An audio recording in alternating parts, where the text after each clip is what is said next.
Back to my colleague from Minnesota, I am grateful that the gentleman from Wisconsin has cited some examples of mines that apparently have clean water. That's reassuring.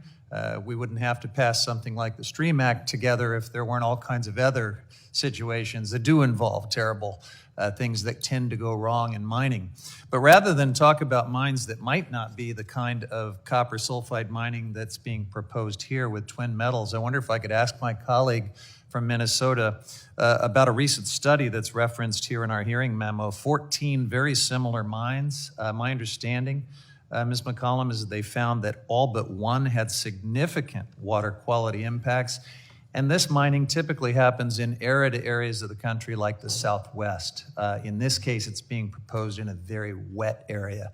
I would say that should be reason for great concern about things going wrong and all of the impacts of that going wrong, rather than be sanguine about the possibility of accidents. Would you agree, Ms. McCollum?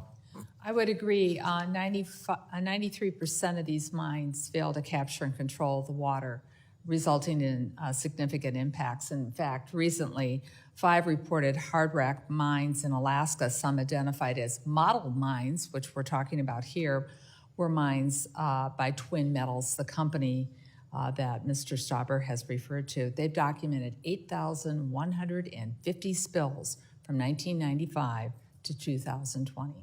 Thank you for that. And to the point that this mine is not proposed immediately in the buffer zone around the boundary waters, I was just doing a little bit of research online this morning about this, and please correct me if I'm wrong, but my understanding is that this mine would involve a tunnel underneath a river and a lake that actually drain into the boundary waters. Is that correct? That's correct. It all flows north into not only the boundary waters, but Voyagers, then eventually into our boundary waters with Canada and Quantico Park. Yeah. Finally, on the point about jobs, I do understand that there are a lot of iron mining jobs in Minnesota. That's a big part of the economy and the mining heritage in the state.